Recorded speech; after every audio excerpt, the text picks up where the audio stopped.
عليك أيها النبي. السلام عليكم ورحمة الله وبركاته. MashaAllah. That was the freshest I've heard people in a long time. MashaAllah.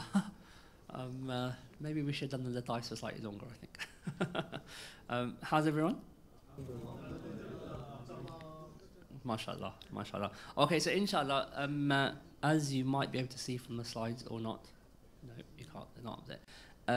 We're going to do the theory around the Barzakh, which shouldn't take too long, inshallah, and then we'll be led by Imam Qais and Ustad Sajid on the practical. So I'm just going to go through the theory.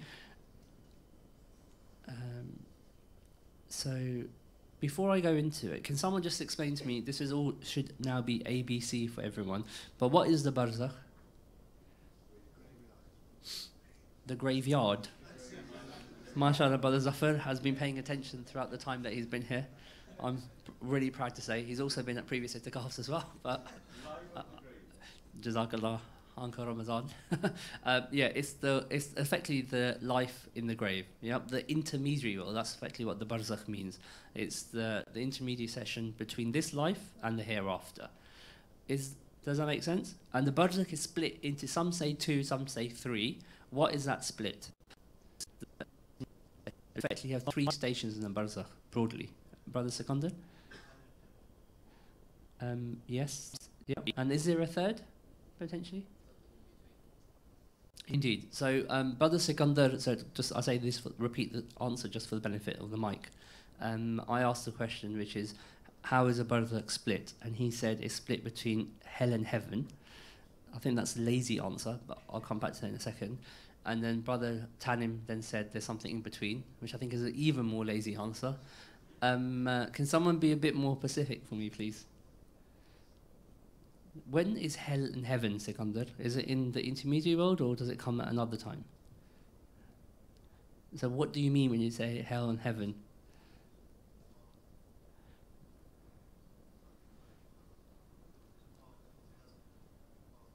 Okay, mashallah, that's a slightly better answer. So broadly speaking, the way it works in the Barzakh, you have a Riyadul Jannah, which is a garden of paradise. That's the higher station. Then some say that you have what's called sleep. So you're neither in the garden of paradise, and you're neither in punishment. And the final bit is you're in a pit of hell. What are you in? Pit of hell. So those are the 3 stations: pit of hell, sleeping, or in the garden of Jannah. Which stations would you want to be in? Garden of Jannah. Which station would you not want to be in? Pit of hell, yes. Okay. So, and now for a Muslim, what does a pit of hell mean for them? It goes back to this journey of man that you did. Absolutely. So, if you die with Iman, who put your hand up here? You can guarantee me that you can die with Iman. Thank goodness no one put their hand up. Okay, there's no guarantee, so that's something to always bear in mind, that there's no guarantee that any of us will die as believers. That's why the supplication of the awliya is always what? That they have a good ending, that they die with Iman. And that's why, so why is purification so important? Because someone could say, so let's say someone dies as a believer, but potentially a sinful believer, but they die as a believer. And their route, based on the hadith, that we are told that anyone who has an atom or has said the shahada, effectively, la ilaha illallah, that they will go to Jannah eventually. So can anything pure go into Jannah? Because Jannah is a clean place, is it not? Paradise. So can anything impure go in there? No. So for a believer, if they die with sins, then the Barzakh, i.e. if they're in the pit of hell, that's purification. So they're being punished to alleviate all those sins. Then the day of judgment comes. If they still haven't been purified, then they go through those 50,000 years of punishment, even in the day of judgment. If they still haven't been purified, then they have to spend some time in the hellfire before they go into Jannah. So purification in the afterlife involves scorpions, it involves fire, it involves whips, it involves punishments that we don't know of. Purification in this life simply means don't swear. Lower your gaze. That's the difference in purification for us between this life and the hereafter. So therefore, just based on that, is it better to be purified in this life or in the hereafter? Thank you. Okay. But now that's just but that's on the assumption that you die with belief. But there is a statement that says that you will die as you lived and you will be risen as you died. So if you are living in a sinful way, i.e. one that does not accord with Allah or His Messenger, i.e. effectively you're living as a non-Muslim, then the likelihood is that you may die as you lived, which is you will die like that without Iman. So that's something to really think about. But that's just to give you some context of where the Barzakh fits in our entire journey. And the Barzakh can be for, we don't know how long it's going to be, because people have been in the Barzakh since when Adam alayhi salam, haven't they? And people will continue to be in the Barzakh for thousands and millions and maybe billions of years. We don't know. So we really want to make it an abode that is as comfortable for us as possible, inshallah. Okay, so I'm going to go through the presentation now. If you have any questions, just ask me throughout, and inshallah, I'm sure we can deal with it.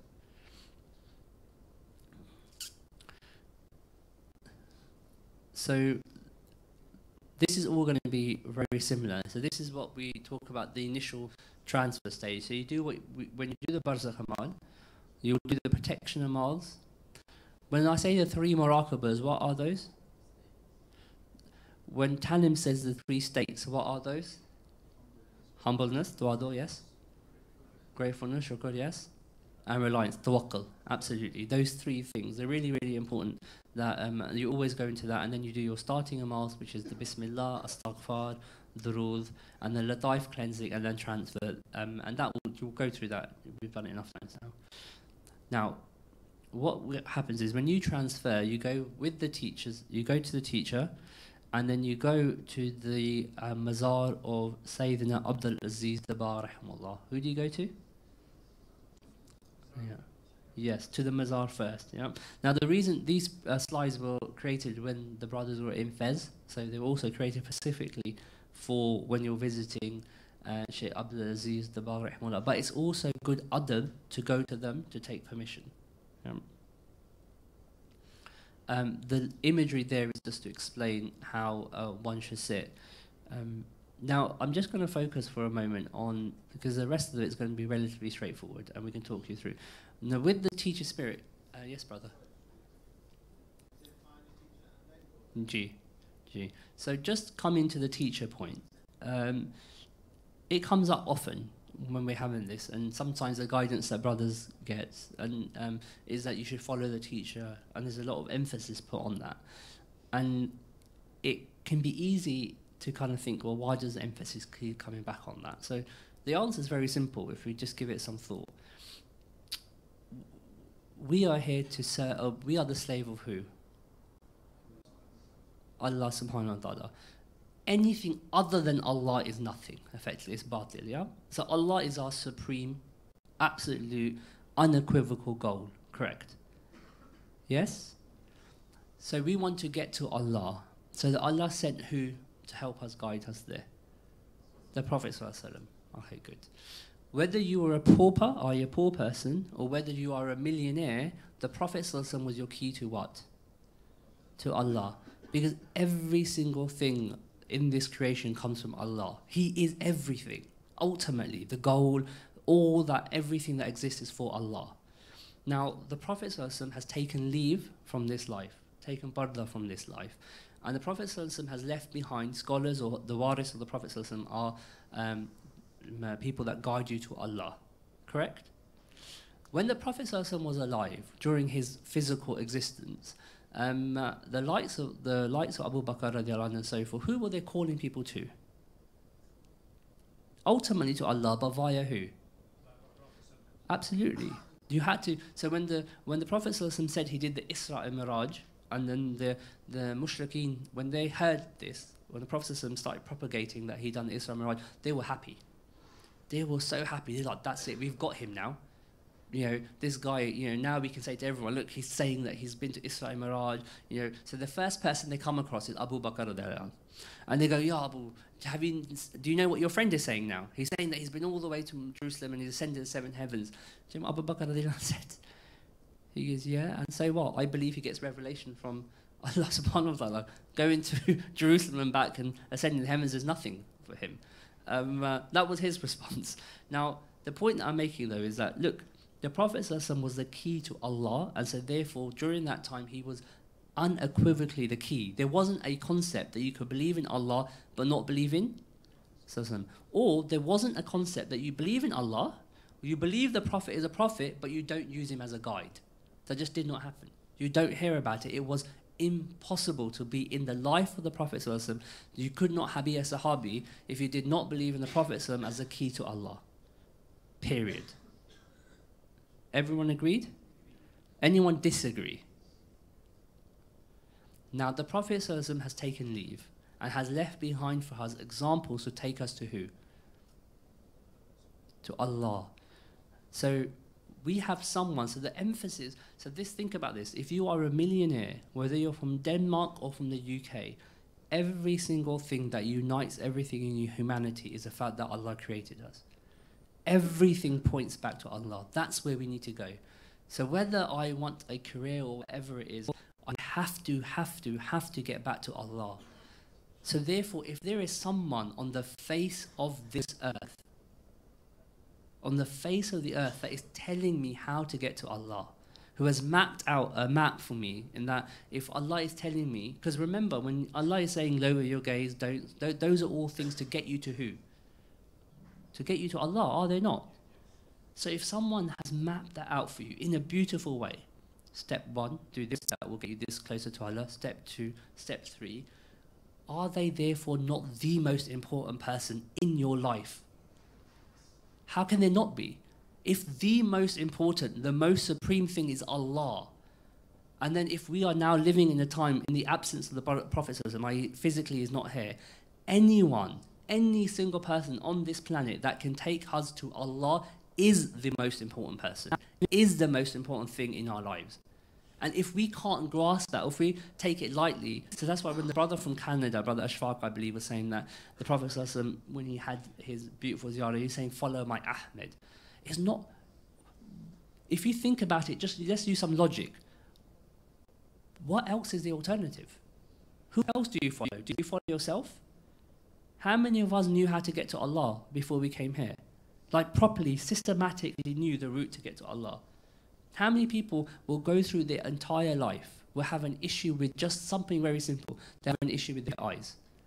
So they've never purified their eyes.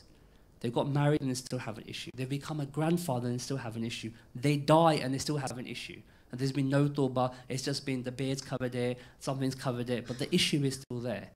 That is going to be something that's going to stop you from going to Allah. So coming back to my fundamental point, whether prince or pauper, rich or poor, everyone is here to get to Allah. And therefore, anyone on this entire planet, entire galaxy, entire universe, if they can get us to Allah, they become the most important person in our lives. Just like the companions after the Prophet were the most important people on this planet. That's why it's not a joking matter. So therefore, when we come and people speak about, or you're getting guidance that follow your teacher, what they're saying to you is, follow him to get to Allah, which is your only goal. It should be your only goal. Any questions around that? So next time, if anyone gets any nasiyah, whether you hear it from a brother, whether you hear it directly yourself, if they're saying to you, follow wherever way nasiyah comes, a teacher, Ahmed, whatever it is, will you understand the gravitas that comes with? The responsibility that comes with? It's not just a small thing. And if we are thinking of it as a small thing, or if our eyes are rolling slightly, then brothers, I have to tell you that you've totally missed the mark. That we didn't have our jobs as ustads, and then surely with this retreat has missed its entire mark. Any questions? Yes, Uncle Ramzan.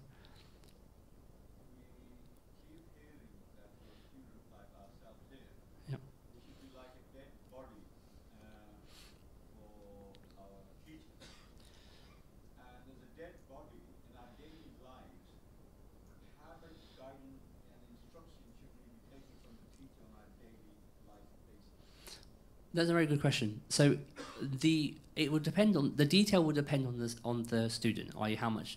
But before I get to that, there's a base principle. The most fundamental guidance that you will get to your teacher on your daily life will be based on your purification course.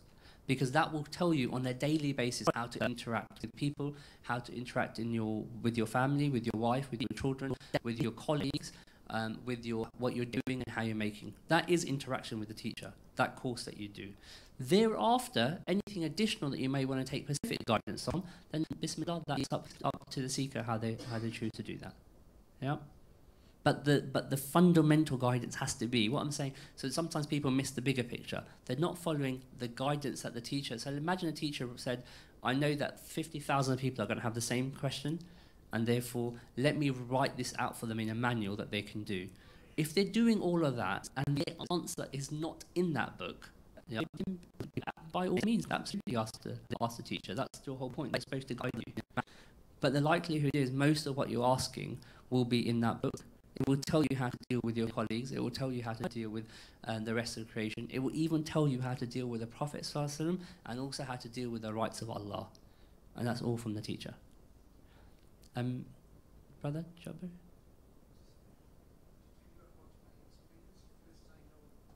Brother Jabir? Could I just ask, could we have that when we do the feedback, inshallah? Okay, there you go. Okay, bismillah.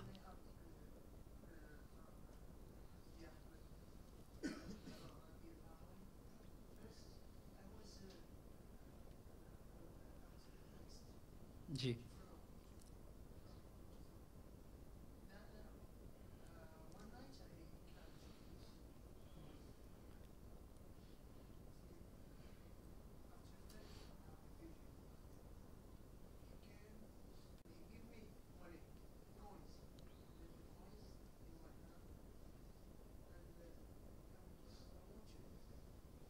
Perhaps give him a mic.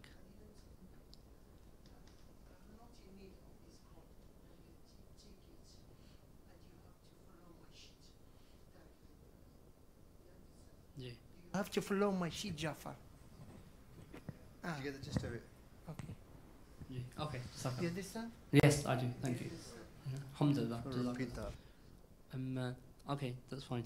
Just one final point on that before I move. The principle also applied the same during the life of the Prophet ﷺ. A brother asked the question yesterday, which was a good question about giving preference to the Prophet ﷺ, and he spoke about, but what does that mean, family and so forth. Now, the answer is very simple. If you don't love the Prophet more than anything else in your life, that's why they go, then your faith won't be complete, is because in life, if you prefer something else, there will come a time when that thing will clash with what the Prophet prefers and what the other thing prefers. Right at that moment, the point of preference, that's when it will get tested. If you prefer the Prophet, or if you love him above everything else, then you will always choose his way when that clash happens. Now, at the moment in your life, it might not be happening. Everyone in your life is quite content with the beard or quite content with everything else. But if you love something else more than the Prophet ﷺ, know for a fact that there will come a time in your life when that clash will happen, and whichever you prefer, at that time you will know what your God is. Does that make sense? Just like for some people, the clash happens every morning at the time of Fajr. Do they love themselves or love their sleep more than they love Allah? That's how these type of things manifest. And similarly, when it comes back to the teacher, if in the absence of the Anbiya, if they are the person in this planet that are taking us to the Prophet, to Allah and the Messenger and his Messenger sallallahu alaihi wasallam, then surely what they say follows. Because it's similar to the Quran. Logic tells you that the Quran on rationality will tell you that 90% of it you can understand, or 80% say. You believe in 80% because logically it makes sense, and then you have faith in the 20%. Agreed? Yeah? Some people might have it in all 100%. Same with this is no different. The Tazkiyah course, 100%, no one would deny its logic. No one would deny, rationally, it tells you how to get to Allah. The Tazkiyah course, as it is designed, tells you how to get to Allah on a rational basis. You don't even have to think. That was designed by a teacher. If you believe in that in 100%, then everything else, you just take it as the 20% that you have faith in. The same principle you apply to the Quran. Where it proves to you on a logical basis, the rest of it, based on that logic, you say, I believe in that, I understand that, so therefore I believe in everything else. And then you stop asking after that. And that's the same principle we should apply. If you believe the teacher can get you to Allah just on the tazkiyah basis, just on the basis, if you get to that logic, then that's fine. Then conclude that everything else thereafter they say, I believe in, and that's it. Nothing further to add. Inshallah. This is a short presentation, don't worry, I'll be done shortly. So you're going to go through the, and Imam Gais and Ustaz Sajid will talk to do this practically when you do the session. So you go through the beginning of Mals. Then with the teacher, so once you transfer, you find your teacher, and I said you can find them on what level? If you can't imagine them, you can think of them. Simply think of them. If you want to do the monkey exercise again, put your hand up. I'm happy to throw in a banana and an orange as well, if it helps. But just simply just need to think. Once you're with the teacher, then inshallah, just you'll travel to the Mazar of Sayyidina Abdul Aziz Dabar rahimahullah, and this is how you'll face them. Spiritually, you can face them like this as well. Then you imagine the name of Allah above the Mazar, and the light is showering. Again, if you can't see it with your inner sight, think it. Or know that, or just simply believe it's there. Just because you're not privy to seeing it doesn't mean it doesn't exist. Just like we all believe in this room that we all have angels that are writing. Raqib and Atid, we all believe that. Yeah? Not all of us see them. Perhaps some do, some don't. But you all know that they're there, and there's no different here. The name of Allah is above, light is descending down. Then bring the key, 3 keys in mind, and the light gets focused on the Mazar on you. Now the 3 keys is, Allah is Samir and Basir, so Allah is all seeing and all hearing. Thus we say, Allah is seeing us and Allah is hearing us. And then Allah is closer to us than our jugular vein, and thus we say Allah is with us. It's based on those principles. Seeing, hearing, and the fact that He's closer to us than our jugular vein, so therefore Allah is with us, Allah is seeing us, Allah is hearing us. And those 3 keys unlock your heart. That's why they're called the keys. So as you bring those keys in, everything should begin to focus. The light is up on you and up on the Mazar. And then you start reciting, Allahumma ya Rabbi bi jahi Sayyidina Muhammad ibn Abdullah sallallahu alayhi wa sallam ijma bayni wa bayna Sayyidina Muhammad ibn Abdullah fi dunya qabla akhirah. As Uncle Iqbal, I think, pointed out quite eloquently yesterday, that this is in our packs. So we have the supplication in our packs.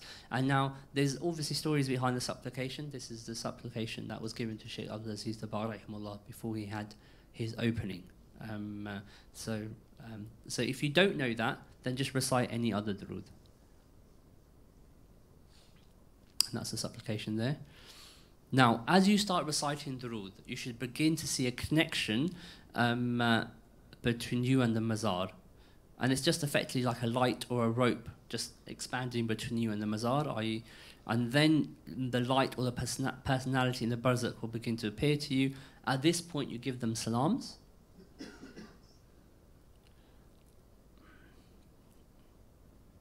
So now this is the way it can manifest itself.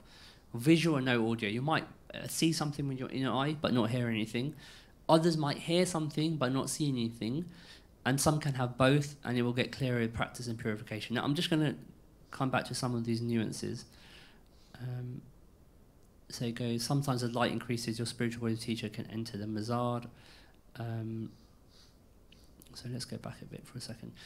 So this bit here, when it says audio and no clear visual, do you remember we were doing the diet Muhammadiyya Murakabah? I said sometimes you can have a feeling that something's been imparted on you, but you haven't visualized it in your mind.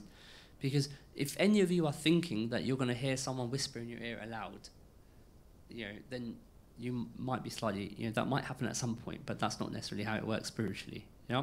You are going to experience it from a spiritual level. So sometimes you can see something that's resonated with you, i.e. you felt something, even though you may not have seen something. So when you do your feedback sessions, it would be really, really interesting to hear from those brothers. If they've experienced a feeling, they were present with the Prophet ﷺ, may not have seen the Prophet ﷺ, or they felt that nasiyah was given or something was said, that would be really, really beneficial, because then we can deal with that and explore that in more detail. And then, so this is when they say when you're going to the Mazar, you might see, and if I just read from the slide, sometimes the light increases and your spiritual body or teacher can enter the Mazar, i.e. you might just enter the Mazar as opposed to Sayyidina Abdul Aziz Dabar rahimahullah coming out to you. You could be in one of the gardens of paradise. or the grave itself might open, and you can ask the angel what their state is like in the barzakh, and you might even see punishments happening. If you see punishments happening, they go, you should say La hawla wa la quwwata illa billah in the heart.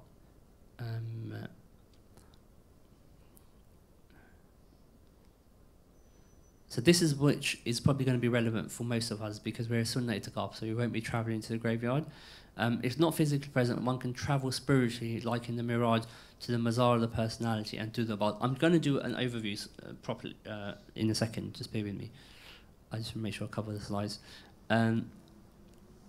So if you are speaking with any pious people, i.e. Barzakh and so forth, the adab is to take permission from them before you leave, seek dua for yourself and for the ummah. And after interactions, one should give some charity and be regular on this. So some of the things that you can do afterwards. Okay, so let's go through this in a bit more of a in a slightly clear way.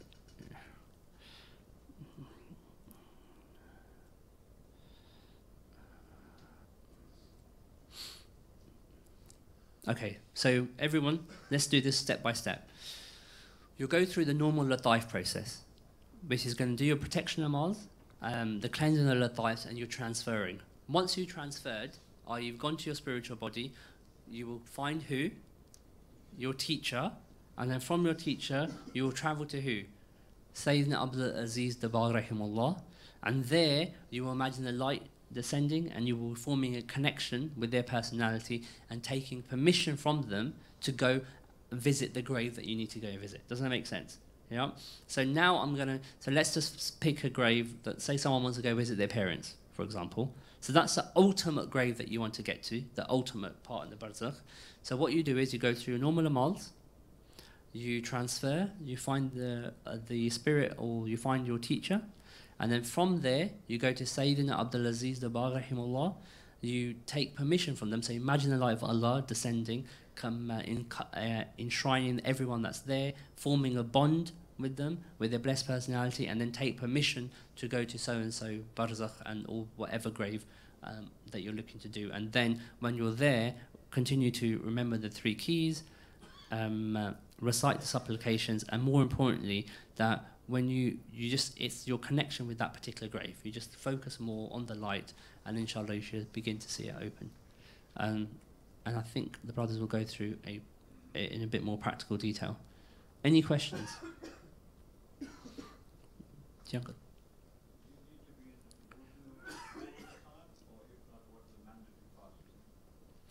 Do you need to be in, so are you asking, do you have to be in wudu to do the barzakh? No, you don't have to be in wudu to do this. It's and that's just a general rule anyway. It's always best to be in wudu than out of wudu. When you're leaving the house, it's best to be in wudu. Should you pass away, there's so many more rules. If you're in sunnah itikaf, please don't go and do just wudu for the sake of doing wudu. Yes, brother. Can you go to multiple graves? Yes, if you have time. G, brother.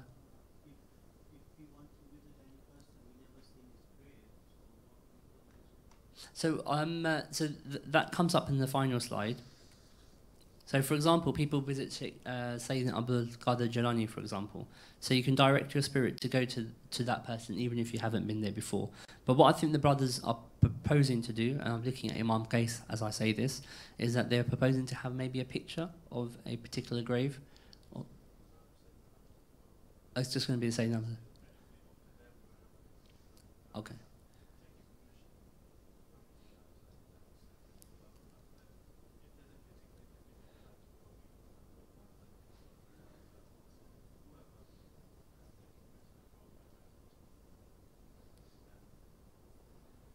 Okay, good. Okay, so let me repeat to everyone for the benefit of the mic. So I asked Imam Qais, because they're going to do this practically, is there any particular places they're going? So what the process will be is, as per the slides, you will go to the Mazar of Sayyidina Abdul Aziz Dabar rahimullah. Once you've taken permission, then it will be up to each individual where they want to go. So if they want to see a parent, another personality, etc. So that will be directed by yourselves. G, brother.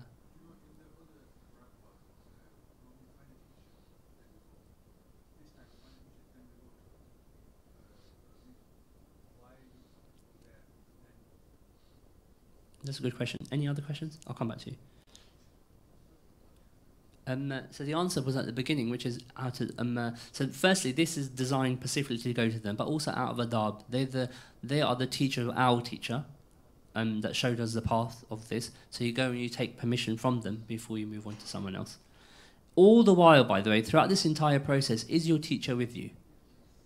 Yes, absolutely. The more we get that ingrained in our system now, that by default, that they're always with us, they are our guide. Just like you need a guide to take you from A to B in the spiritual world. I don't know the spiritual world. I don't have a roadmap. I need a guide. Genuinely, I'm speaking here. So they're your guide. They need to take you from A to B. So you need to make sure they're with you throughout. Gee, brother.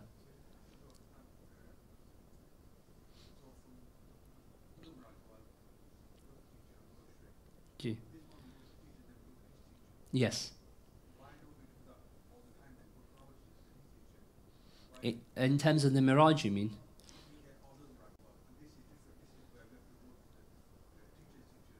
Yes, absolutely. I don't know. One of the other brothers may be able to answer the distinction, but, and I say this not as a point to your question. I'm just teaching here the process by which the logic, by rhyme or reason, this is the process that we follow, and the process that has allowed you to access what you've accessed, has allowed everyone else to access what they access. So. And this is as it is taught to us by our teachers. So going back to my very, very first point, which I was saying is that when you submit to an element of it, then everything else you just do naql. So we have two concepts in this deen, aql and naql. One is where we use our logic, and one is where we just copy. And once we learn from our teachers, then we just copy. It just becomes naql. Yeah? Any other questions? So let's test people, shall we? It's not that difficult, to be fair. I could have done the slides in 3 minutes. It's just the beginning and the end that probably took a bit longer, but that's sometimes good to do. Brother Qamar, is that you at the back? Yeah, you're going to have to speak really loud. Can you explain what you're going to do, what the process is, in 3 steps, please?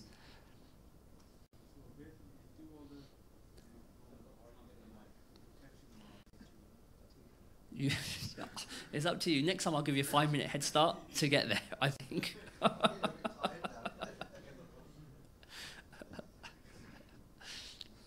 Uncle Ramzan, thank you for your input.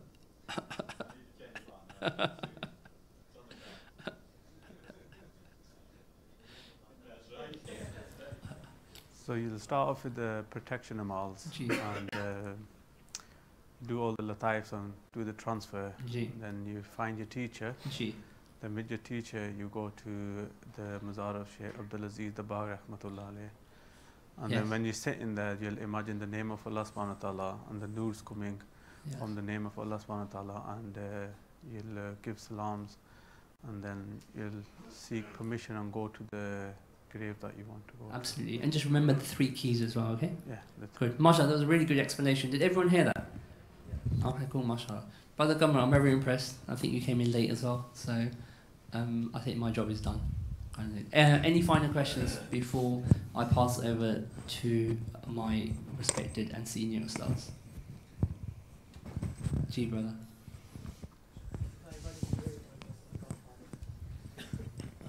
Can you imagine the personality? Absolutely. Yeah. So remember, so the what's your name, brother? Faizan. Sorry. Brother Faizan asked the question: what about if you can't see the grave? Can you imagine the personality of the person? Absolutely, you can. So your spirit is an amazing thing. It can be in different dimensions at different times. You can direct it with thought. You can direct it with imagination. You can even be in a black room, not know anything, and your spirit could be traveling. Do you know, which is what it does, especially when you go to sleep and so forth. That's when you make certain supplications. These things are all found in the tradition. But no, that's a good question. G. G. So if you go to one grave you want to go to, yeah, then from there can you go direct to the other grave you think about? Yes. You don't have to keep coming back to take permission if that's what you're asking. Yeah. Okay. Okay. But let's maybe stick with one grave and see how we get on. Yeah. Bismillah, I think. G, uncle.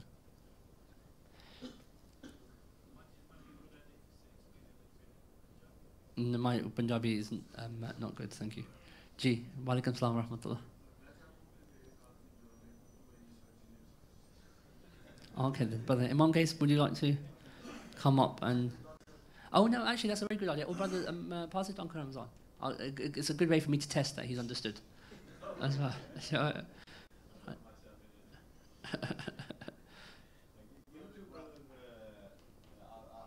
Oh no, Uncle Ramzan will be good, thank you. Jazakallah.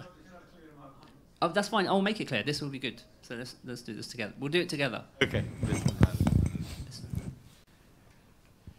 By the way, can you do without using any English words? Yeah, that will be very difficult. Yeah. Okay. Where do we go?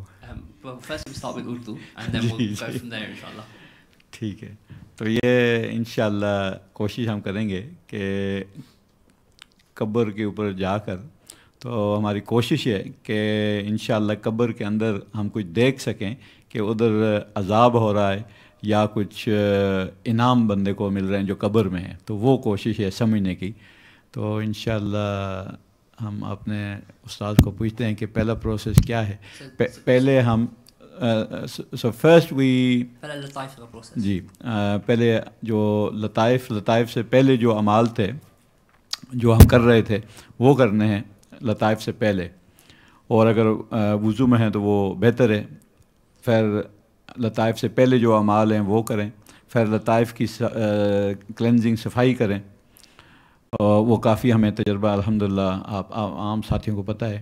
تو لطائف جب clean ہو گئے، صاف ہو گئے، تو اس کے بعد میں استاد سے پوچھتا ہوں اوکے ونس دی لطائف are clean, what do we do? Then you go through the entire process like normal. You transfer into your spiritual body. اچھا، اپنے جو اپنے آپ کو جو یہ جسم ہے اس کو ٹرانسفر کر لیں، تبدیل کر لیں روحانی جسم کے اندر.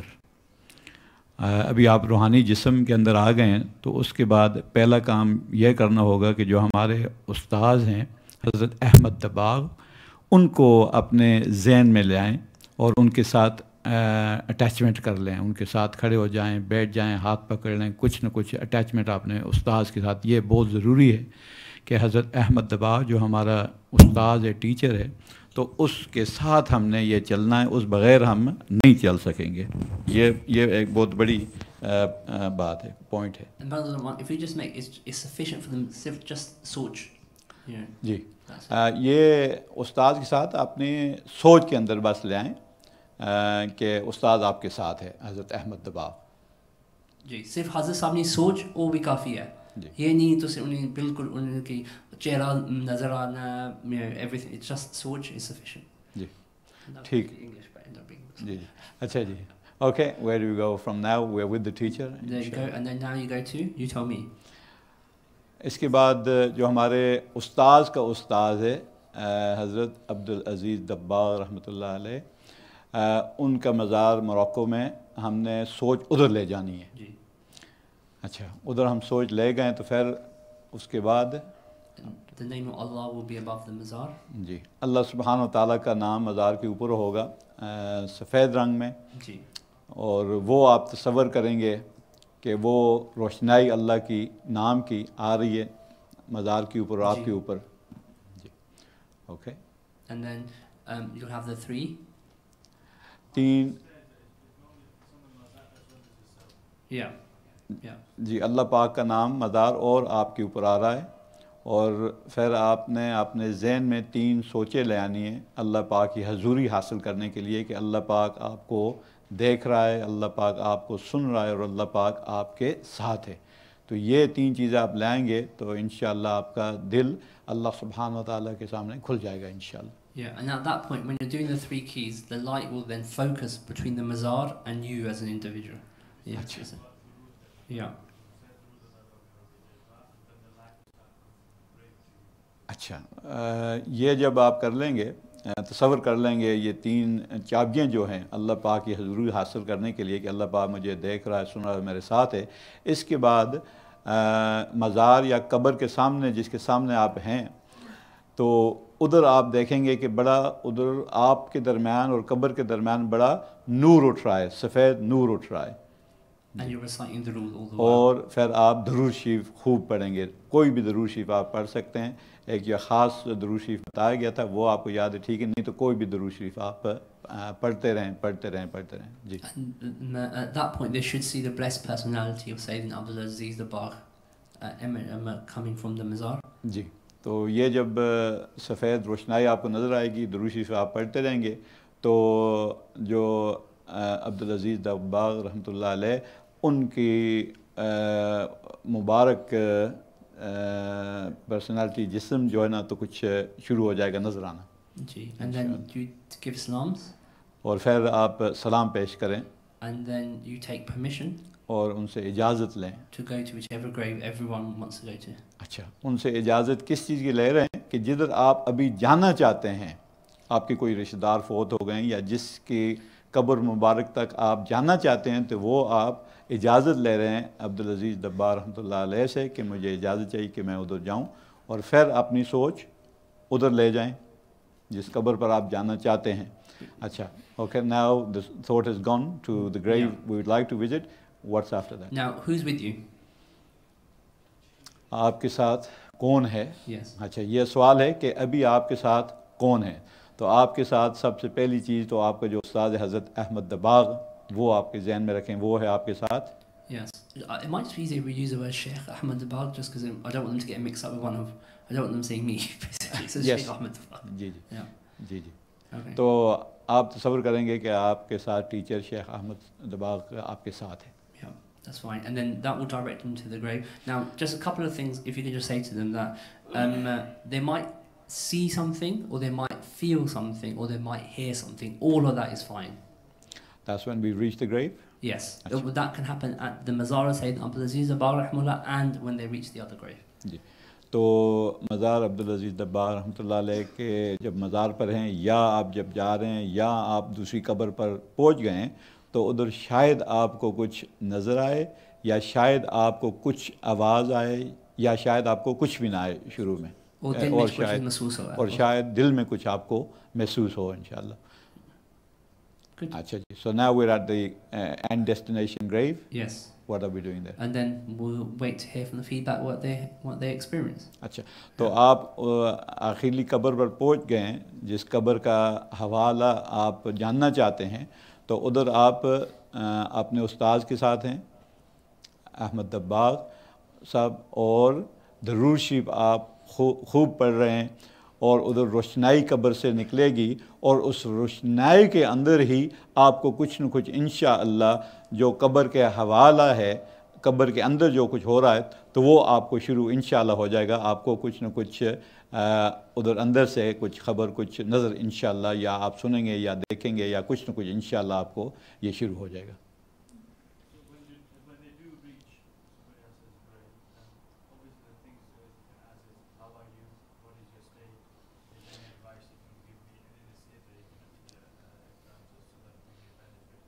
جی ماشاء اللہ. جی جی. جب قبر میں آپ پہنچ جائیں گے, اور اگر ادھر آپ کو کچھ عذاب نظر آ جائے, اللہ بچائے, تو ادھر آپ نے لا حول ولا قوت الا باللہ, اگر عذاب نظر آ جائے تو یہ فوری پڑھنا شروع کر دیں انشاءاللہ.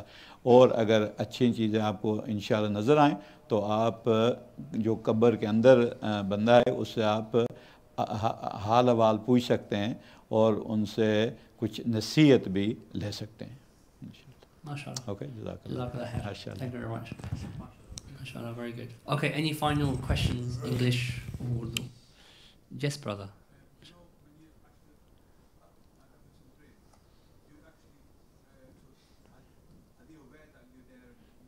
Gee, the hadith says that they're more aware of us than we are of them. They hear us better than we hear them. Yeah. So as Imam Qais said as well, and Uncle Ramzan echoed, that when you're there, you can ask them the question, how are you, how do you find yourself? They might have words of nasiyah or advice for you. So really approach this, inshallah, with an open mind. And if there's no other questions, I will pass it over to Imam Qais. I think let them stretch. Do you want to stretch? And then we'll be back here in 1 minute. I mean, don't leave. Literally, just stretch and just sit back down. I think it's just a case of Imam case and I just swapping over.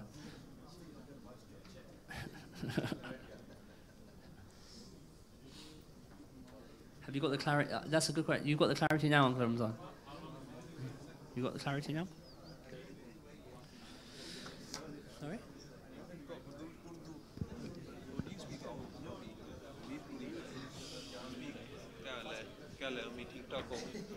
Yeah, I'm meeting Uncle Gassio. Got any Gassio? You made pretty then, isn't it?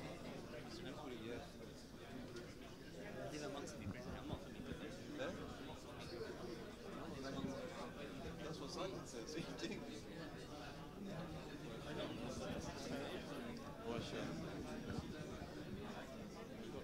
You need this one here.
Semicircle facing the picture Mubarak, please.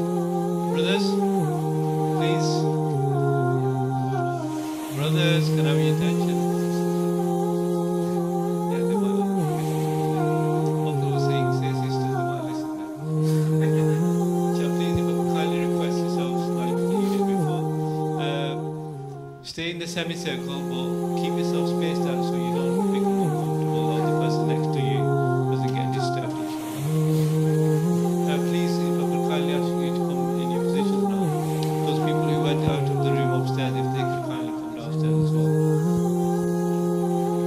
The longer you take, the less sleep and rest time you will get.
off? Just turn it off. Do brothers want that AC at the back on or off? Off.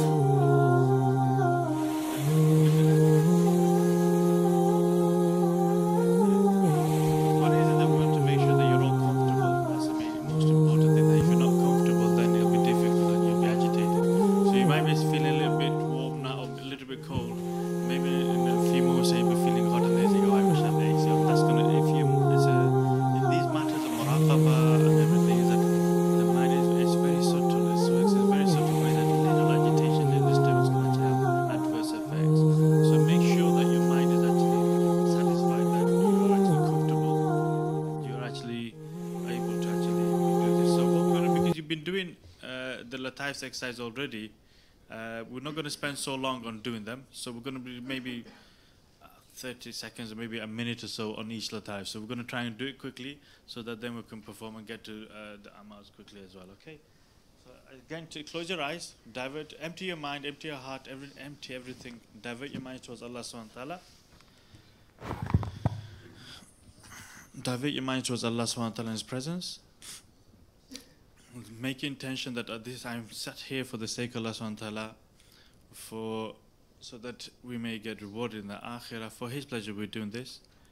And then get the three keys in mind that Allah subhanahu wa ta'ala is with me, Allah subhanahu wa ta'ala is seeing me, Allah subhanahu wa ta'ala is hearing me.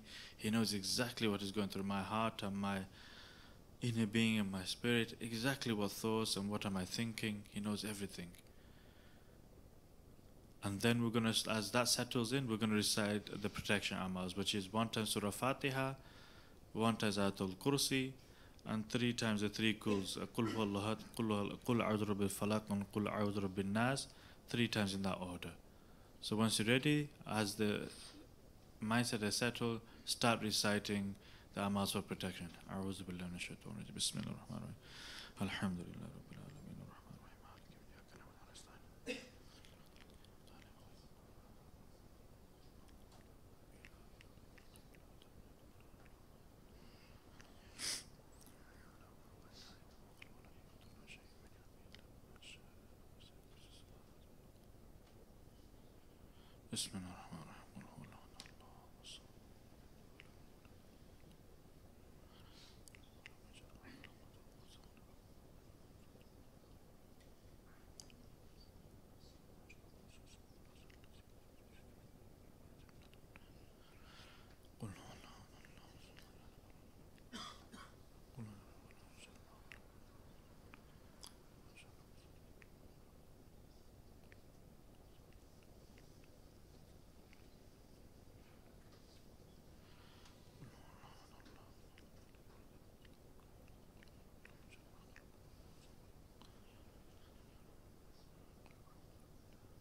Once you recite it there, then open your arms up in the palm of your hand, blow, and then cover all over your body so that you've got protection. Now what you're going to be doing is the actual preparation. What we're going to do is that we're going to do the beginning amals now, and then we're going to slowly then do the preparation lataif, and then do each individual lataif, and then hopefully transfer. So we're going to begin to recite as you still be in the mindset that Allah is seeing me, He's hearing me, listening to me, and He's with me. Be in that mindset. We're going to recite the beginning amals, which is Bismillah ar-Rahman once, Astaghfar 3 times, Durood Sharif 3 times, and then La hawla wa la quwwata illa billah 3 times. So repeat after me. Bismillahir Rahmanir Rahim. Astaghfirullah wa atubu ilayh. Astaghfirullah wa atubu ilayh. Astaghfirullah wa atubu ilayh. Sallallahu ala Muhammad. Sallallahu alayhi wa sallam. Sallallahu ala Muhammad. sallallahu alayhi wasallam, sallallahu ala Muhammad, sallallahu alayhi wasallam. لا حول ولا قوة إلا بالله. لا حول ولا قوة إلا بالله.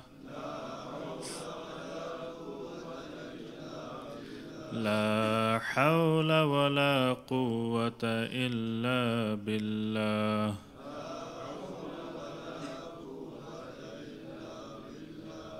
So as you're about to start, also remember the three states that you're supposed to be in, that you should be in the state of humbleness. I shouldn't have to repeat what that is. State of humbleness, a state for thankfulness, and a state of tawakkul, reliance. Tawakkul and reliance. So be in that state, and slowly, as we're going to start the preparation amounts, okay? So try to be in this state now, that humbleness, that Allah subhanahu wa ta'ala, I am full of sin, completely full of sins, and I am from head to toe I'm full of sins. There's no way that I deserve to actually even be here, sat in your house,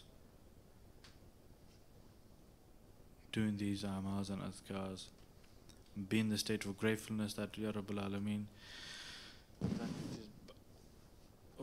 despite me being in such a state and being in such a state of rebelliousness, that you still are giving me chance after chance to turn back towards you. And then be in a state of tawakkul that, Allah, that it's only by your grace and by your fazl and by your power that I will be able to traverse, go and see anything, hear anything. It's by your grace and power, not by anything of myself or my deeds.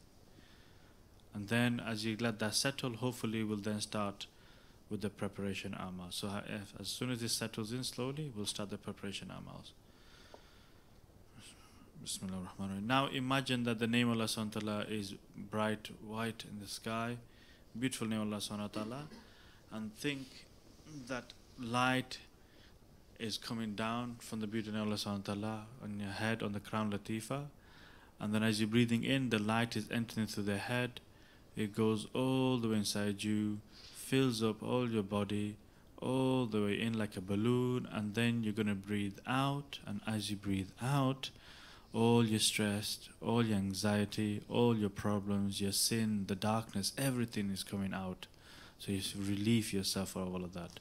So breathe in the light, going from the head all the way inside your body, and then breathe out all your problems and anxiety.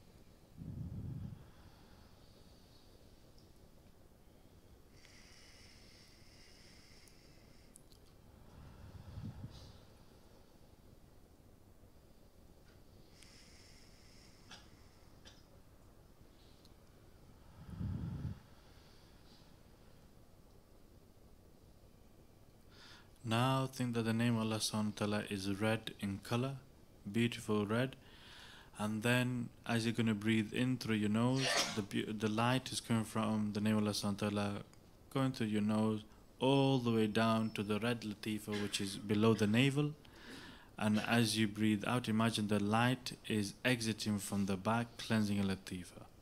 So breathe in, going all the way down to the red latifa, and then breathe out, imagine the light exiting from the back.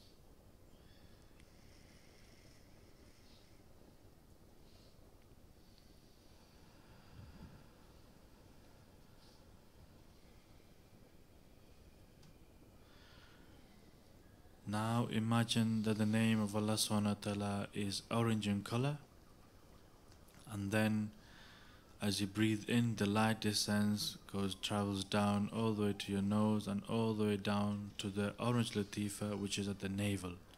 And as you breathe out, think that this light is exiting from the back, cleansing, activating your latifa.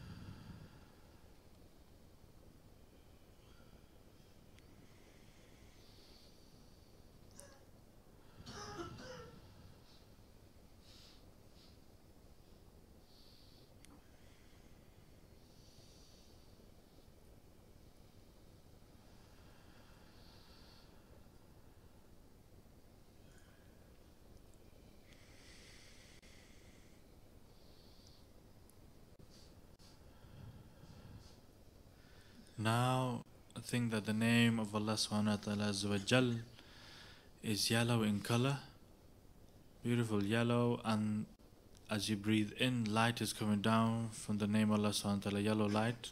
You breathe into the nose and it's going all the way down to the yellow latifa, which is in your stomach, base in your stomach. And then as you breathe out, imagine the light exiting from the back and it's activating and cleansing the latifa.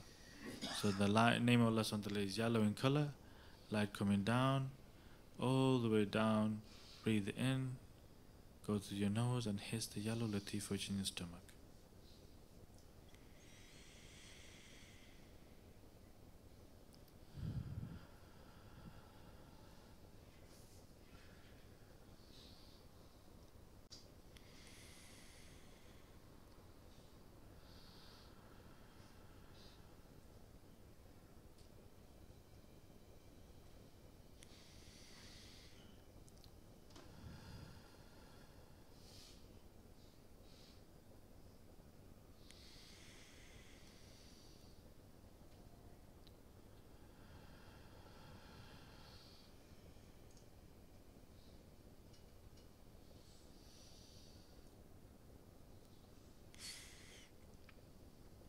Now think that the name of Allah subhanahu wa ta'ala is green in color, and same again, think that the light is coming down from the name of Allah subhanahu wa ta'ala, the green light.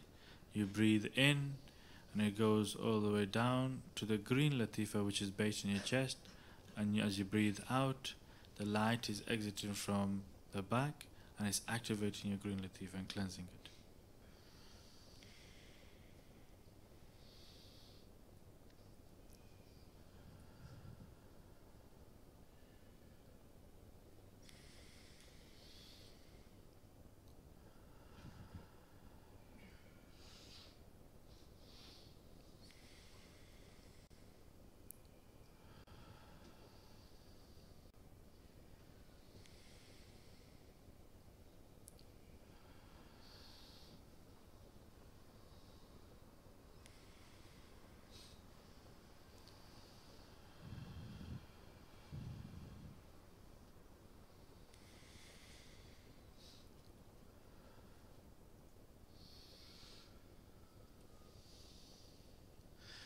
Now think that the beautiful name of Allah subhanahu wa ta'ala is light blue in color, and think that as you breathe in, the light is going down to your nose. Breathe in and take it all the way to the light blue latifa which is located on the throat, and then as you breathe out, light exits from the back of your throat and is activating, cleansing your latifa.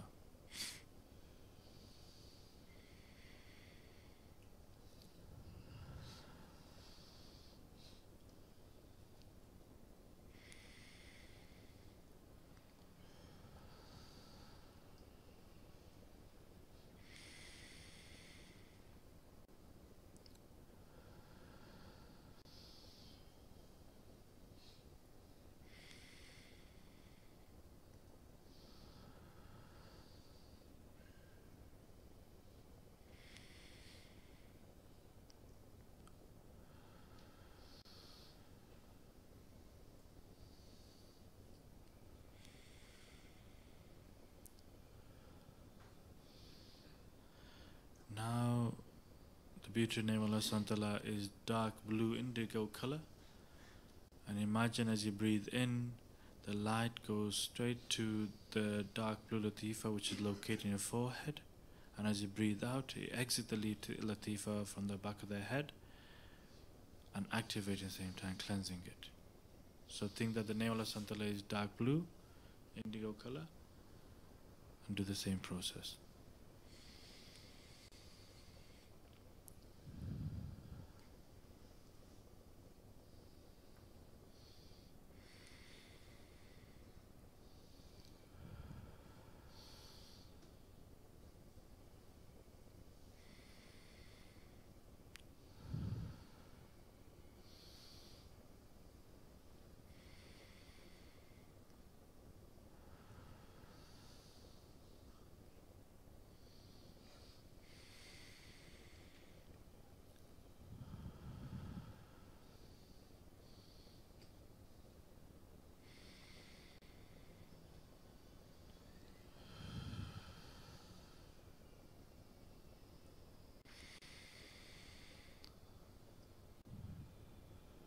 Now imagine the beautiful name of Allah subhanahu wa ta'ala is white in color, and think that as you breathe in, the light from the name of Allah subhanahu wa ta'ala goes to the white latifa, cleansing it, purifying it, activating it, and as you breathe out, it exits from the top of the head.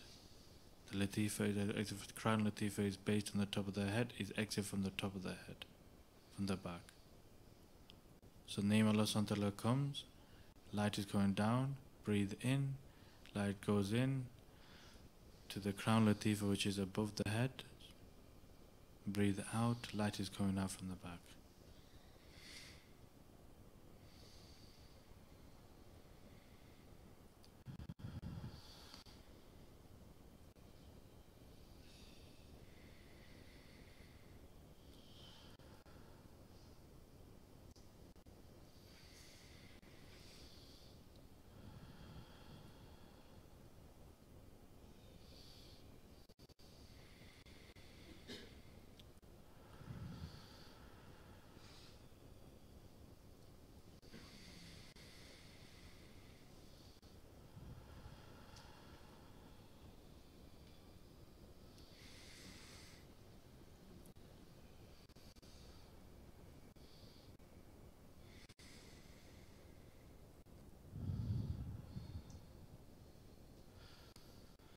Now think that the name of Allah subhanahu wa ta'ala is above and white light is coming down. What's going to happen is that as you breathe in, it's going to hit the crown latifa, it's going to hit the dark blue latifa, then it's going to hit the light blue latifa, it's going to hit the green latifa, the yellow latifa, the orange and the red, and it's going to go from up to down.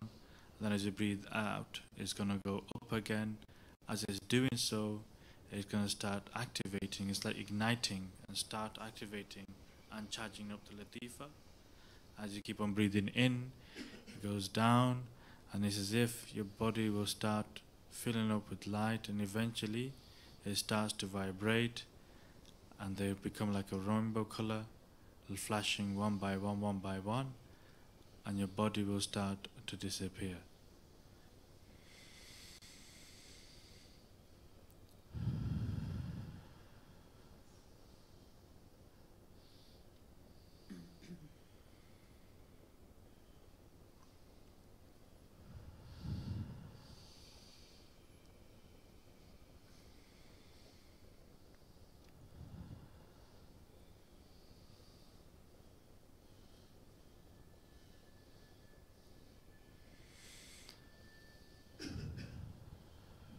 As your body is starting to disappear,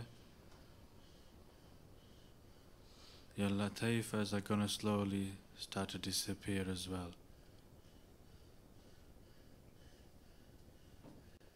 It's fading away, your body is disappearing now. Now one by one the latifa is going to start disappearing. The red latifa is gone. The orange latifa, the yellow, the green, the light blue, dark blue, and the white disappear. Now that just leaves you, your spirit and your breath. Now visualize your spiritual body. Imagine and create your spiritual body in which you're going to take the golden breath and transfer your spirit into your body, spiritual body. So when you're ready, then transfer it.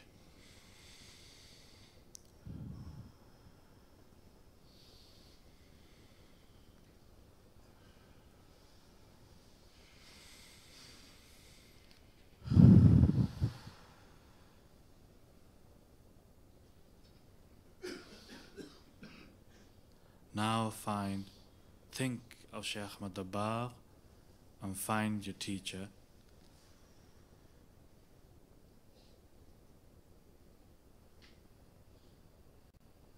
Visualize them, think of them.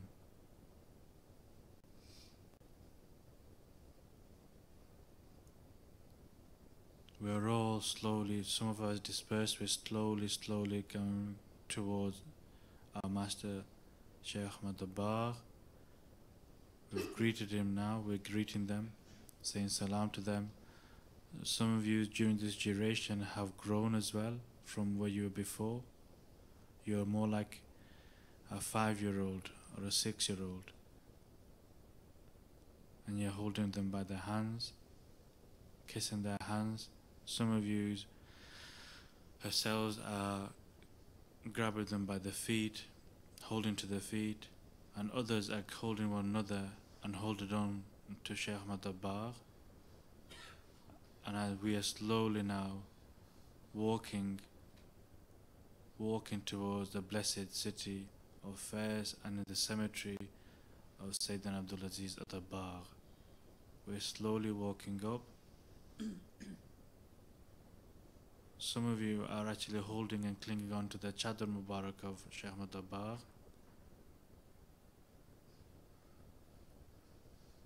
And we're walking towards the Mazar of Sayyidina Abdul Aziz At-Tabagh rahimahullah.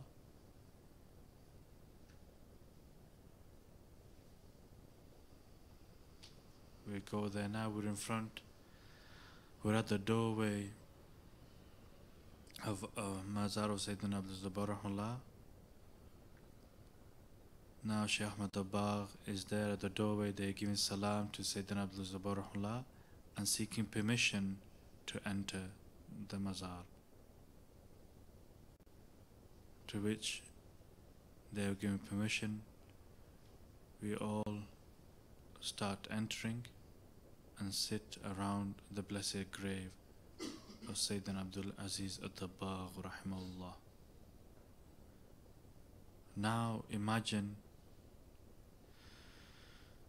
the name of Allah subhanahu wa ta'ala is above the Mazar, is above the grave, and is hitting the grave and is hitting us.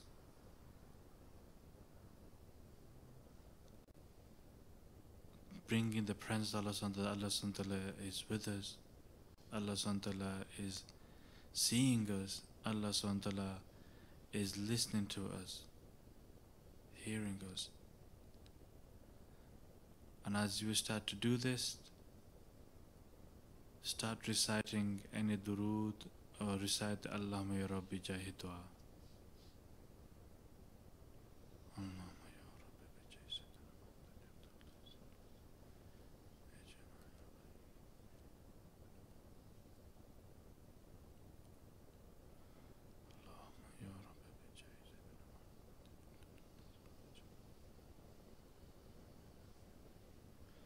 I want you to imagine now that the light is coming from the grave, from Allah's name, hitting the grave of Sayyidina Abdul Aziz rahimahullah, then hitting our Master Shaykh Murakabah, and now it's being transferred to all of us. That light is hitting us, is surrounding us all, and the grave is now illuminating.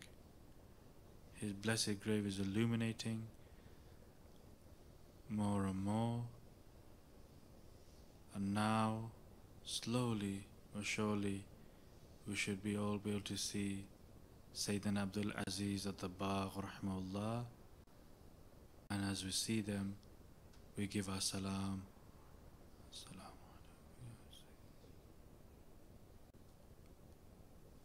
Shaykh Ahmad Tabbagh goes to them and kisses their blessed hands. We then seek permission from Shaykh Ahmad Tabbagh to kiss their blessed hands, which they do.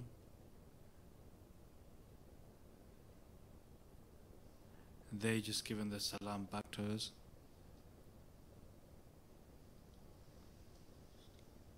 Sayyidina Abdul Aziz Tabbagh rahmahullah is saying is, how are you all?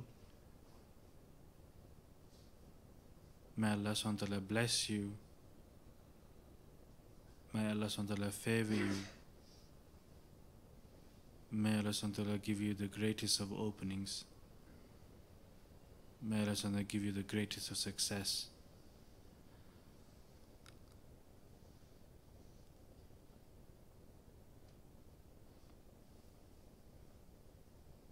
O my children, ask me, where would you like to go?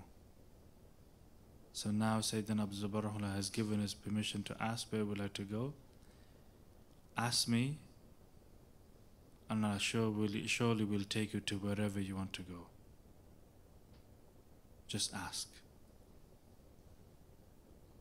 So now, with the permission of our teacher, we then present our request to Sayyidina Abdul Jabbar rahimahullah.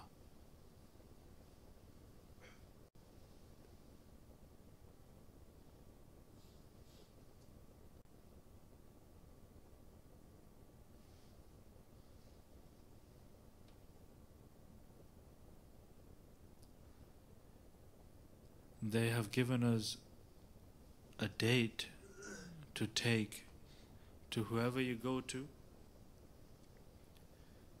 Take this date and give it to whoever you see, and this date will be a means of elevation and enlightenment of their grave, or it will be a means of shafa'ah, an intercession in the grave by the grace and mercy of Allah subhanahu wa ta'ala. So take this date with you wherever you go.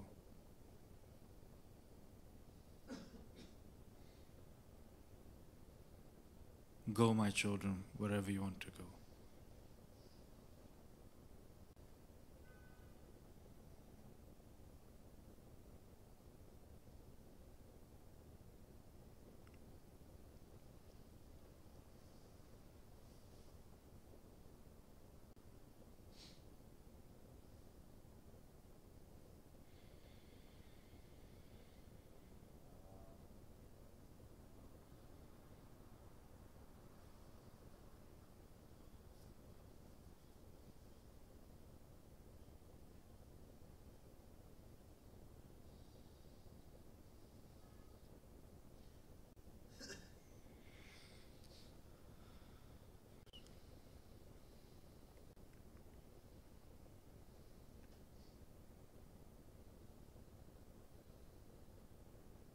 Wherever you are, remember Sayyidina Abdul Jabbar is saying is keep the thought of your teacher, keep the presence of Allah subhanahu wa ta'ala.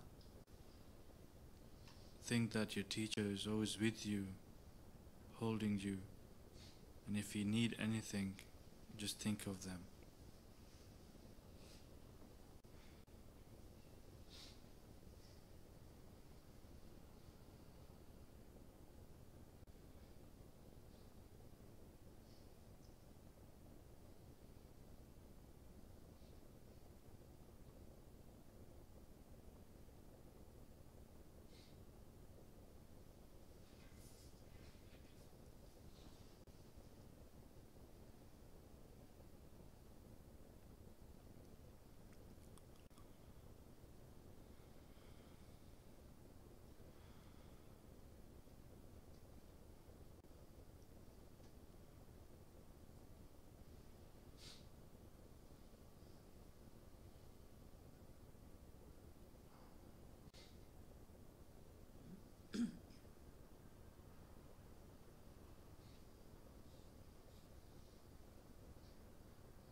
person who we visited, do ask of them how they are, give your salam, how are they, what is their state and condition,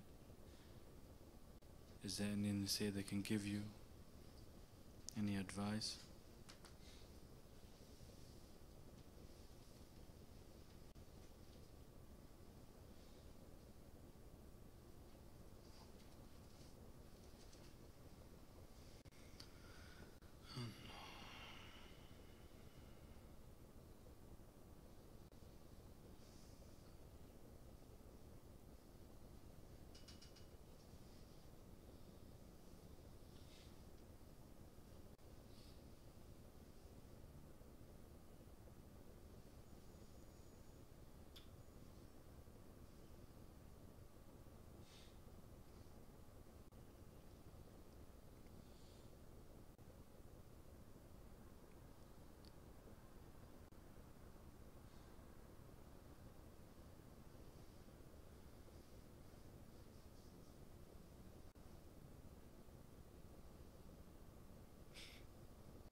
Now slowly start to imagine wherever you are, that the name of Allah Subhanahu wa Ta'ala is above the grave, and it's showered upon the grave and it's showered upon you.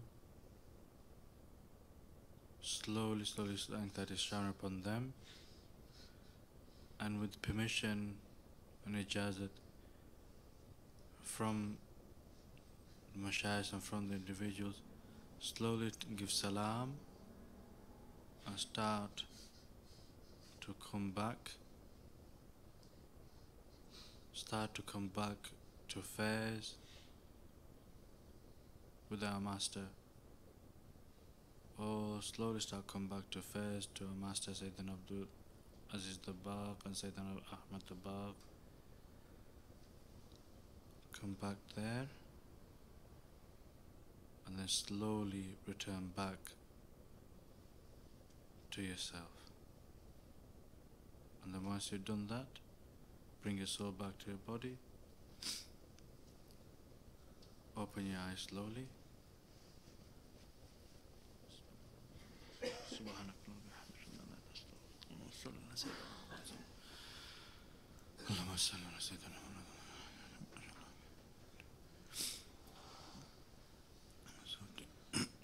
So if you like to, I'm going to give the microphone to Ustaz Abdul Rahim now.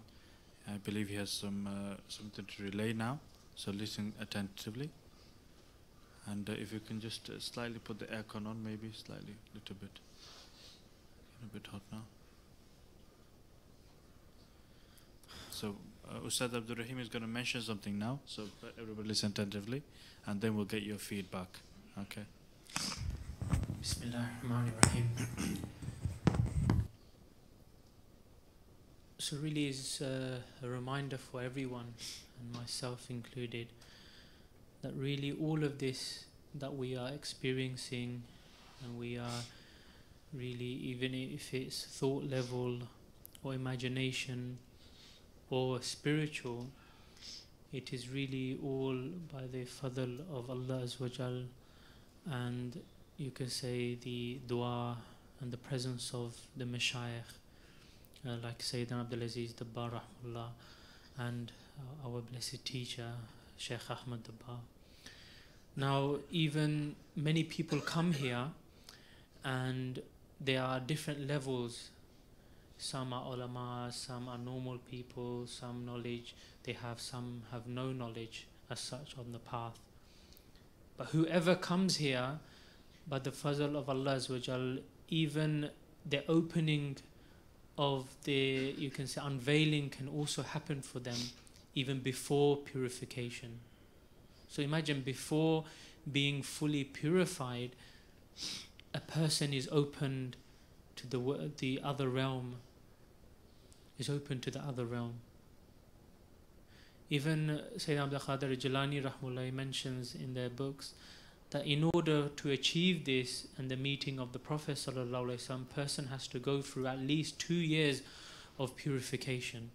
2 years of purification. And Sayyidina Sultan Bahu, Rahmullah, they mention that it takes 40 days for someone to actually, someone who comes to them and they've purified their sensual organs, and then to reach the level of the presence of the Prophet Sallallahu Alaihi Wasallam, at least 40 days it will require. But our mashayikh, imagine, like Sayyidina Abdul Aziz Dabbar Rahmullah and our teacher, it only requires 1 or 2 days. People, many of you here, it's only 1 sitting, 2 sitting. They have experienced and been and have come in the company of great personalities, great masters, great, like the master of the awliya, you've come in their presence. The Prophet Sallallahu Alaihi Wasallam, you have come in their presence. But the key aspect of all of this is that when you return, you actually do the things, you purify yourself. That is it for, it's supposed to be for encouraging you. So when we return to our daily lives, it is that we think twice before we commit any sins. We think twice before we act upon things of pleasure and nafs. So this is the key thing really, is that you use these things and then return and submit to the teacher. There's no bear involved. There's no bear involved, but really bear is through the heart. Is true submission is through the heart, that you are going to change and you will follow the teachings of purification, what the Shaykh Ahmad Dabbar is teaching. This is a key. And we'll say this to anyone really who says, you know, people are experiencing this, they are thinking about the grave. They should come here and experience for themselves really, if they really want to see if there's a change. Because Allah Azza wa Jal and the Prophet Sallallahu Alaihi Wasallam has said that we should remember death all the time. We should think about death. And that's what we are doing. We're thinking about where we will be going. Everyone will be going. We're going to be leaving this world. Everyone will be leaving. So really, there's no use people talking really what is happening here, people, you know, seeing this and that. Many of you here have come wondering this. So what is happening? People are experiencing this. This brother mentioned he came here because people have said that you come here and you experience things. So I thought I come. And he came and he experienced, because I can't believe this, it is true. It's a different world of the unseen that we don't even know. We only read in books. It's all laid out, but people are not willing to actually see if it is truth or not. And by you experiencing, you can see it is truth. So remember, this all is a blessing of Allah Azza wa Jal that we are receiving. Really, myself, my purity is full of darkness really. What one can see or not see really is darkness, but it's only by the fadl of Allah Azza wa Jal and being in the company of mashayikh and following their teachings, that one's at least a glimpse you can see of the unseen to encourage you, encourage us. So truly those who haven't seen, they should really speak to one of the ustads. Maybe after, if you haven't already given your names, you can give it to Ustad Ibrahim or Ustad Majid and come and see one of the ustads if you're having trouble. Because the whole point of this retreat is to experience, is to taste, is to see. And inshallah, everyone who has, and by the fadl of Allah Azza wa Jal, you will be able to taste this. And those who haven't come here and they are talking or what, they should come here for themselves and experience. Then they should leave. Because everyone used to say, oh, have you seen there's a person by the name of Muhammad? He's going to change your religion. He's going to change his religion. Everyone had this idea, even the time of the Prophet Sallallahu Alaihi Wasallam, that someone's going to do magic and he's going to change your ways. But they never came. Those who really spoke to them, they didn't even know that they were speaking to the Prophet Sallallahu Alaihi Wasallam. The example of the woman that was leaving the city. She was leaving to avoid the Prophet Sallallahu Alaihi Wasallam. And who was helping them? It was the Prophet Sallallahu Alaihi Wasallam. As they walked, they changed, such action. Because when you return to this life, our character should be different. We should be different and following the ways of the Prophet Sallallahu Alaihi Wasallam. So whatever you are experiencing and seeing, it should be in practice. When we return, more effort should be made by following the sunnah of the Prophet Sallallahu Alaihi Wasallam. So inshallah, that's all it was, is to remember that this is by the fazl of Allah Azza wa Jal. Really, you should purify. This is really a message that everyone who sees the Prophet Sallallahu Alaihi Wasallam or Mashayikh, they should come to purification and submit to the teacher in purity, in really following their teaching. And through this, then everything is open, inshallah. So we'll take any feedback, inshallah, now.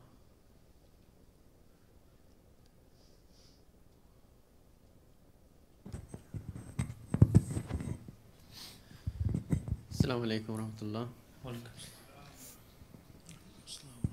I found this Murakabah slightly more difficult than previous ones. Probably, I don't know, maybe concentration or tiredness. So I was zoning in and out of it. But I did travel, and I wanted to go visit the sister of my grandmother who passed away, I think about 12 years ago from cancer. She used to live in London. And she, before passing away, she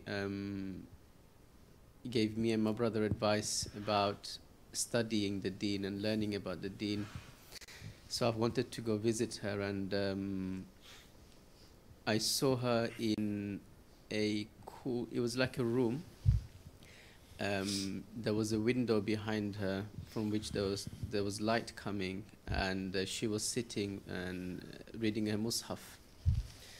And I tried to communicate, but I don't think I was able to properly. And then I remembered that I also wanted to go visit an aunt. So she was a friend of my mom and she passed away, I think 2 years ago now, from cancer again. And as I got close to her, my heart started beating faster, and the picture changed, and I could sense, I could feel, I couldn't see much at all, but I could feel that she was in some sort of difficulty. And I gave her the date, and that was basically it.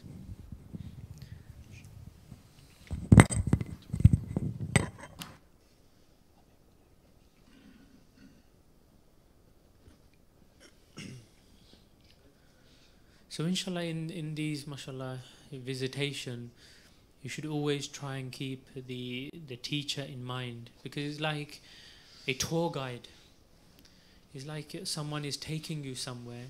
You should always keep with the teacher under their protection, and because they're taking you to place we've never been, which is the unseen place. In dunya, people are given guides and guided tour in dangerous places, and we always need a tour guide. What to say about the unseen world? So the unseen world, a person should focus on the teacher, and when you are visiting, firstly, the procedure is that you firstly visit, especially Sayyidina Abdul Aziz Dabbar Rahmullah, like is mentioned, and from there a person then can travel, and it's a request really from through the permission through the teacher, and then one requests that to visit one particular place, and through their fadl and of the fadl of Allah, which Allah person is taken. Now when you are there, like for example you visit in a place, you should always keep mind of the 3 keys and also the teacher, and imagine as though the light is coming and descending on the grave, and then it become clearer.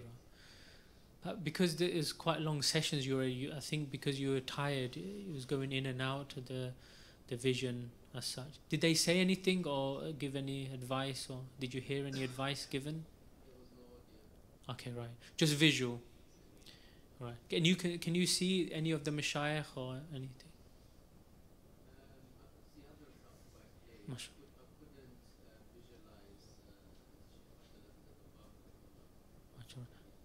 So alhamdulillah, you can, the Prophet is saying that he can visualize the teacher but not Sayyidina Dabbar Rahmullah or the other people as such. But this is the key, more visualization and more presence of the teacher, and then a person should focus on, like Sayyidina Dabbar Rahmullah, what they look like.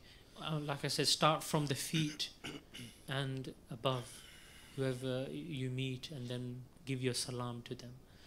And then alhamdulillah, this is good, at least you're learning to travel, and more practice inshallah, then you be able to view the other side and converse as well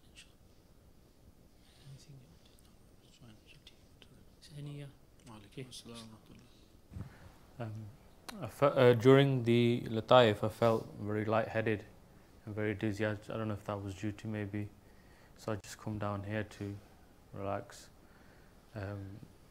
But when we did the Amals and then we went to the Mazar, everything was really clear. I was with the teacher. I got to see the blessed light of Sayyidina Dabbar Rahmullah. And then when we were asked to travel, I went to see my family, and alhamdulillah, it was good. We did some sightseeing, and I saw them and I asked them how they were.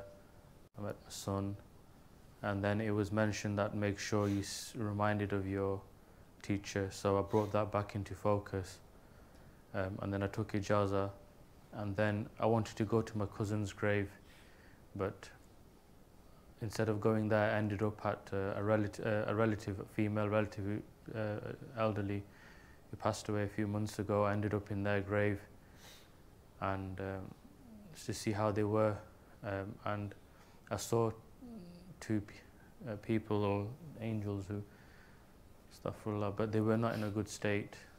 They were being punished in some sort of way. So I gave them, I read La hawla wa la quwwata illa billah, and I gave them, I told the angels to stop and to pause, so they stopped. And then I asked how they were, and they seemed bewildered. I gave, they said, pass a message on to their children about praying salah and start practicing. They're in need. So I said inshallah I will, and then I gave them the date, and they ate the date, but then they vomited that date, like the food, like this, like a lot of stuff coming out of the face. And then we were asked to leave by brother, so then I just took ijazat, and then I just left, and then come back here. So we're just a bit concerned about that.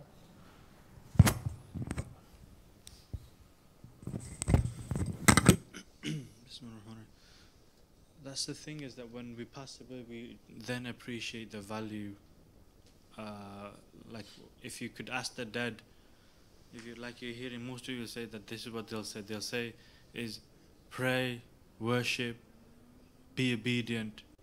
This is exactly what the Messenger of Allah said. This is what the Sahaba was saying. This is what the Awliya Salihin was saying. But it really comes to effect, it really hits you when the moment you close your eyes and that's it. That's when the reality will be the case that you realize you understand how valuable it was. How valuable it was to be worshipping Allah subhanahu wa ta'ala, to follow the Sunnah of the Prophet sallallahu alaihi wasallam, how precious it was. Because then you can see, and what we're saying is that this is one way we're doing is that through these retreats is that you start to see and have that yaqeen before you die.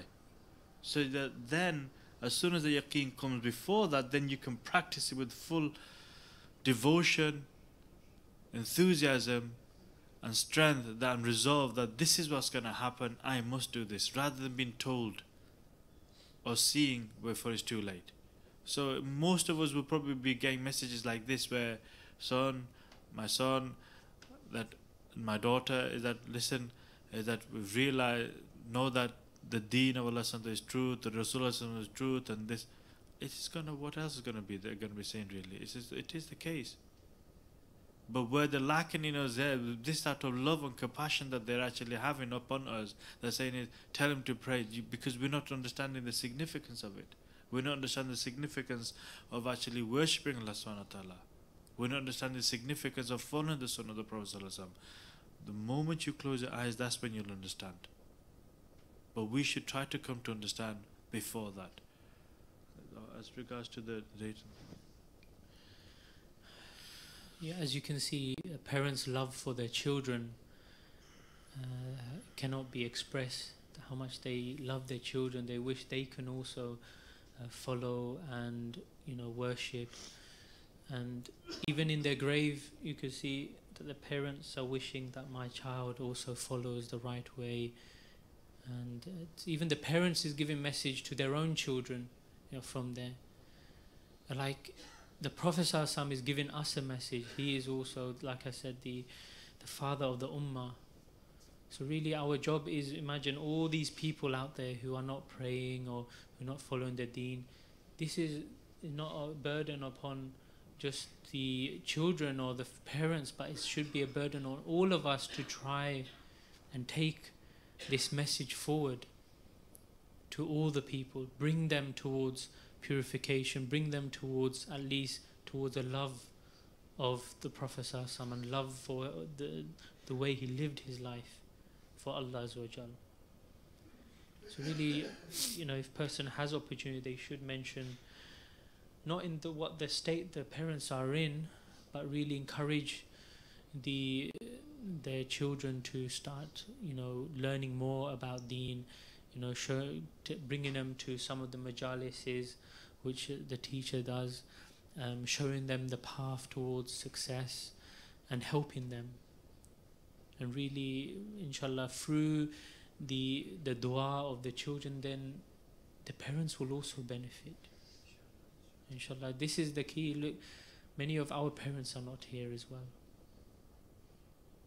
But if you and me, and one day they will also, if they are living here, they will also leave as well. We might leave before them. The key thing is, whatever you do, it has an effect as well on our own parents as well. So if you do good, they will get that reward. So we, inshallah, do it for Allah Azza wa Jal and help our parents, help the people who have gone already, because they will get that reward. In the grave, sometimes what happens is that people, sometimes when the pious come to the grave, or someone who is trying to follow the sunnah really abundantly, inwardly, outwardly, now the people in the grave become alive and run towards these people, run to the person. And they are seen sometimes in ripped clothing, shredded clothing, sometimes even no clothing. They're running and running towards them. And what are they asking for? They're asking if they could give them or send them some reward, some Quran, some barakah, something. Like we read Ayatul Kursi, like we read the 3 calls, send the reward to them. Sometimes there's many people in the grave, they're waiting for us to actually go there and actually recite something so they can actually benefit. This is always, remember, people, your relatives, remember our relatives, remember our parents. They're in their grave, they're waiting for you to send some gift. Many gifts we send in dunya, but really, what gifts are we send for the people who have left this world? So we should try to help much as we can. But the greatest help is to really learn from the grave, learn from where they are, and actually put this into practice so we don't suffer like where people are suffering in the grave. Is there any other? Is there anybody else? Like, we'll take one more. If there's somebody who's not mentioned anything before. Take. Assalamu alaikum. This experience, it was very profound for me because initially I expected it to be of feelings of sorrow, but when I was going through the experience with Hazrat Sahib and I was seeing all the colours, and one by one they were disappearing, and I was with him, and we were walking up the mountain up to in Fez, and I saw him, and it was just smiled. He was smiling, and we were walking up, and then after that we saw Sayyidina Abdul Aziz at the back, and all I could see was it was like a brown, bronzy, golden beard, and there was no audio at that point. It was just some sort of just light, lots of light constantly, and all the feelings and everything that I expected. It wasn't that everything was joyous, and it was happiness. Even though the experience was related to, the death, it wasn't. The feelings weren't of that, and there was light everywhere. And then after that, I seek permission to go to the graves, and the first one that came to my mind was my auntie, who passed away in 2013, about a few years ago, and she passed away giving birth, and the baby she gave birth to, my cousin, he passed away 2 years ago as well, but the main focus it was on her. So I went and I was smiling constantly. I'm smiling as I'm walking through, and it's just constant light. And I was with Hazrat Sahib constantly. He was by my side on my right side, and then instantly I saw her, and then she looked at me, and at this point there was audio, and I looked at her and I smiled, and then Hazrat Sahib and her, they exchanged salam, and he sat beside me, and he let me converse with her. And I asked her, how are you feeling? And she goes, I'm feeling better than I ever did. Because before she passed away, she was in a lot of pain, and because when she did pass away, it was my baby cousin, he was premature, significantly, and that's what caused her death. And she's saying, I'm feeling better than I ever did. And the funny thing was, she was holding, it was a little bag of chocolates, and while she was ill, while she was pregnant, I went to visit her. I went to my uncle's house, my auntie's house, and I gave her a card, a get well soon card, and a little bag of dairy milk chocolates. And she goes, at the time when she was alive in the past, she said, thank you for coming to see me, thank you, I really appreciate it, because we were very close. And after she passed away, I went into the kitchen. This was back in 2013, and I opened one of the drawers, and the chocolates that I got her, they were in there. She didn't get a chance to eat them. And then I saw the packet in her hand then, and we both just started laughing. And I was like, subhanAllah, this is amazing. And she offered me one. I said, no, it's okay. And at that point, that's when I offered her the date. And she took it, and she took it in half, and she gave me some, and I took it. And subhanAllah, she started saying to me, all the memories that we had. I was reminiscing, and I was smiling constantly. I was smiling and smiling. We were both smiling, and she used to say to me, "You remember you were such a little rascal when I was younger, a child," because when my mother, she used to go for her driving lessons, she would drop me off to my grandma's house where my auntie would stay, and they would all be there together. I was very young then, a little child, and she used to say to me, I would get on top of the sofas and I would hold my breath until I fainted, and then she would catch me, and I would say, I want to see my mum because she's gone to her driving lesson, and she used to always laugh about that. And then suddenly all the feelings, all the memories that I had that I couldn't even remember from 10 years ago, 8 years ago, I could remember everything. Even the most profound one was she used to make this delicious chicken curry. No one could make it like she could make it, and I used to enjoy going to my auntie's house to eat this because I know that she would make this specially, and the eggs she would make as well. And it was at that point I could taste what she made. But the taste and the smell, the texture of the food, everything was amplified, and I just kept on smiling at her, and we were laughing, and it was really, I was in awe, and it was really magnificent how I felt. And then with the back of her hand, she stroked my face like that, and then slowly we started to, obviously I seek permission to go back, and alhamdulillah, it was amazing.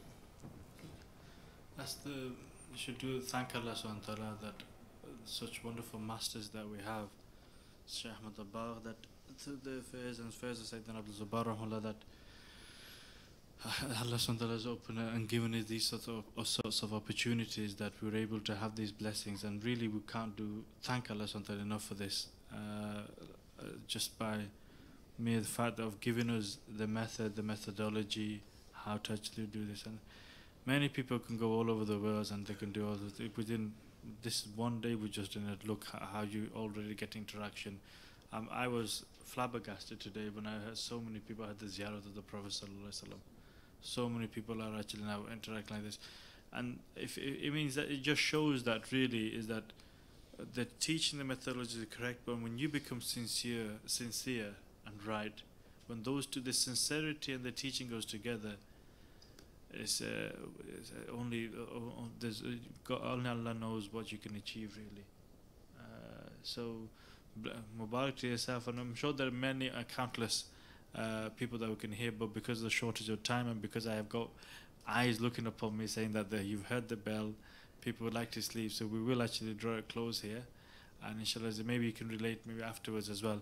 But one thing I have been instructed to ask you is one thing, and for you to maybe ponder and think, is that the moment when Shaykh Abdul Aziz Dabbar rahimahullah said is that you can go wherever you want to go, which one of you chose him? And we'll leave it at that. Okay, Jazakallah. Subhanallah.